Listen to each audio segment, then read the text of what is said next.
time to check in once again with Quincy Mayor Thomas Koch for our weekly City Hall updates. Happy Tuesday, Mayor. Happy Tuesday. Yay. Yes, it's beautiful for sure. It's going to feel like summer here in just a short time. It will. Yeah.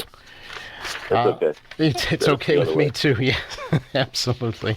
That leads us to thoughts of Cleaner, Greener Quincy coming up on May 2nd this year. It is coming up quickly, and it's a great day for the city. As you know, Joe, we've been doing it a long, long time. Back when I was chief of staff at Jim Sheets, we started it, and it continues. I tell you, it's a whole lot easier these days because we got parks and playgrounds so much better maintained. And in the old days, we'd pull out refrigerators, mattresses, even burnt out cars in some locations up at Faxon Park. So anyway, it's I think people pay attention more today. I know our crews, both DPW and Natural Resources, do incredible work. But it's still a big day because there's stuff that we can't get to. I know a lot of people live near beaches, city beaches. They get together and help clean those. We bring the equipment down and clean it. Every school area, usually the kids and parents come out and give it a little spoofing up. We got obviously park locations that we'll have crews at and trucks at. So it's a lot of labor hours that day that the public donate that makes a huge difference in the end on what these places look like. So we're excited about it. It's an event I think everybody looks forward to every year. And I appreciate all the volunteers that work so hard on it. Yeah, it's really become, a cleanup, but also a big social event for a lot of groups, organizations, neighborhoods. Look forward to it as a way to kind of gather after this long, cold winter that we had. Indeed. Some have their own breakfast or lunch with it. Mm-hmm. Obviously, we do the cookout afterward that everyone's involved. Certainly welcome too, but it is a great day. Hopefully we'll have decent weather. Yes, that's always the fly in the ointment that we wait to see for sure. It doesn't have to be perfect, but yeah, it can't be a washout. Yeah, exactly. Yep. Any progress on? I know you had mentioned a while back, the city possibly taking over Wollaston Beach. Is there anything new to report there? There's really nothing new there. It's Okay. something I approached the legislative delegation about. A couple of years back, I spoke to Governor Burke about it a number of years back. One of the delegation, Representative Chan, didn't see the wisdom in it and felt those were state-owned. They should say state. So it kind of stopped it. I mean, we had to go, if we were going to do it, we had to go to the state that we were unified on it. So clearly we weren't unified there. And so, I still think we do a hell of a better job, but it is what it is, and I got enough on my plate. So, very good.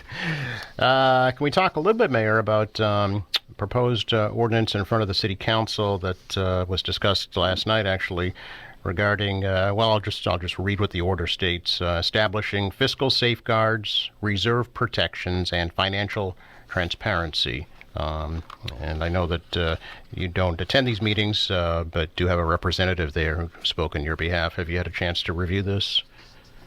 I read it quickly before. I know, obviously, Mr. Walker represents me at those meetings, so I haven't talked to him since the meeting to see how things went. But, I just would like to say a couple of things, Joe. One is we're fully transparent. I mean, our budget is online. You can go and look at a budget any day of the week and see where we are expenditure-wise, et cetera. We hold meetings. We have to get votes for certain things. That whole transparency thing, I think, is way overstated. I mean, we answer to the state. We're an entity of the state. So every year, we have an audit done by an outside auditor. We have our certifications in the fall before we can set the tax rate by the state that everything is in order. We pass every federal audit, the CDBG expenditures, our ARPA COVID money. We pass with flying colors. I'm not really clear what the intention is. If they would like to change the direction in some ways, if they'd like to have more in reserve, I get all that, and that's all fair game. We can have those discussions. At the end of the day, I wasn't elected to build our reserves and savings account. I was elected to get things done. And I've often said, Joe, you wonder where the money's spent, open your eyes. I mean, we're on our 5th new school, which is incredible. It's amazing in the state that we're able to do that. Every park and playground has been rehabbed, restored. You can look at all the great projects that we've done with the community preservation, the Cardington building, the old town hall, some work at the Church of the Presidents, the Adams Academy.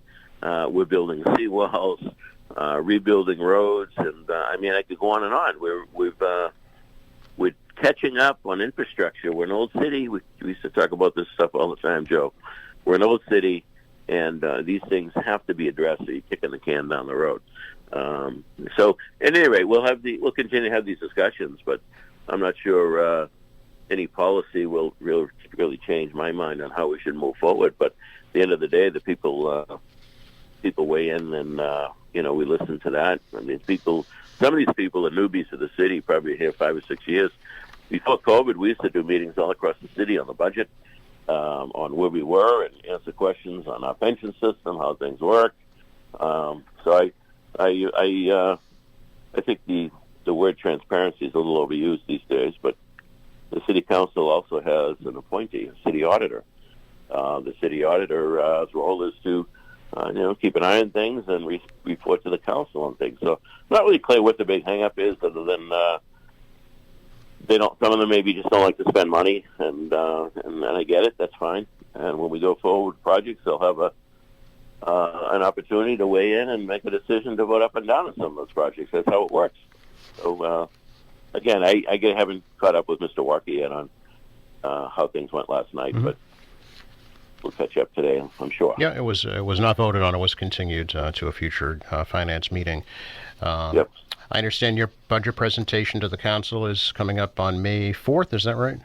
That's correct. Yep. Okay. First Monday of May. That's what we shoot for. And can you give us any insight into what that might look like? What I can say is when there's no new positions and no new programs. And, the increases in the budget will largely reflect contracts by employees, health insurance, and energy costs. That would be pretty much the bulk of I'm not sure the new councils fully understand. It's not a zero-based budgeting. We don't start from scratch, as you know, Joe. There's a current city budget. We tweak that, make the change as necessary, like I just mentioned, the contract increases and some of those other costs. Rubbish is another example. Those costs go up every year, and not much we can do about that. But at any rate, look forward to bringing the budget in on that Monday, May 4th, and then open up the discussion. And my guess is there'll be some lengthy city council finance meetings, which is fine. It's as we get a lot of new councils that probably don't even understand what some of the department's missions are. So I think there'll be a learning experience there, which is great. They should ask all the questions they have, and we'll take it from there. This weekend, Mayor, kicks off the concerts on the Hancock Adams Common, the soft rock concert. There's something planned right through September on the Hancock Adams Common this year. Yes, as you know, that's been well received over the years, Joe. It really has. The public loves those. It brings the community together. Some great acts, and it helps the downtown. A lot of people go to dinner before or after, which is not a bad thing at all. So I look forward to it. The season again this year. Still working on the rest of the items. As you know, we've talked about Flag Day, June 13th, which will be a Saturday night, which will talk about the 250th and try to honor that and that history. We are bringing back the Marina Bay Festival out of Marina Bay, which is the July 3rd, 4th, and 5th, I believe. Yep.